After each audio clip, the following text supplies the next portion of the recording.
Les coopératives d'habitation et les OSBL en habitation vont rejoindre l'ensemble des catégories de ménages. Ça peut aller des familles aux personnes seules, aux personnes aînées ayant des besoins de soutien pour des raisons de santé ou de mobilité. Ça va dépendre, en fait, du besoin qui est dans la communauté, mais en fait, ça s'adresse à des ménages en grande partie à revenus modestes ou à revenus faibles.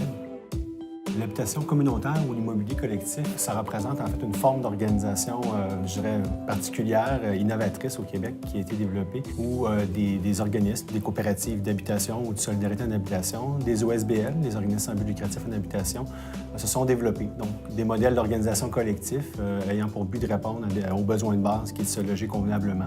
Et dans la région de Chaudière-Appalaches, on compte plus ou moins une centaine d'organisations coop ou OSBL. Comme il y a une prise en charge par les gens des différentes prises de décision dans la vie de l'immeuble, ce qui va distinguer tout de suite, c'est que les gens s'occupent de leur bâtiment eux-mêmes. L'autre élément distinctif, c'est la question de la démocratie. Donc, ils influencent et participent aux prises de décision sur la vie de leur immeuble.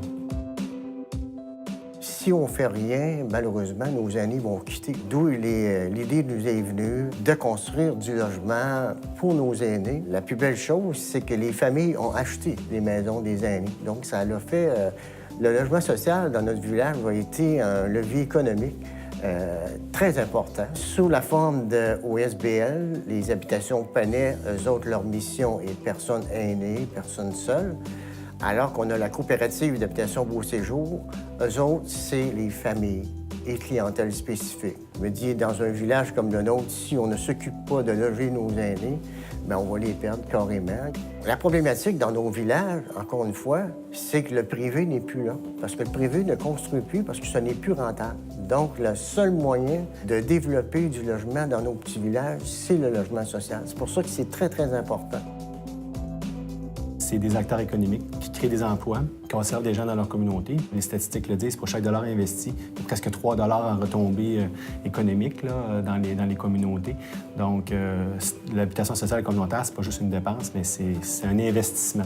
Nous autres, l'ensemble de ces 85 logements-là rapportent annuellement 60 000 $ à la municipalité. Alors, ça nous permet de développer des nouveaux services et tout ça. Et c'est cette façon-là qu'il faut que les élus municipaux comprennent que oui, ça coûte cher, mais c'est un investissement, ce n'est pas une dépense.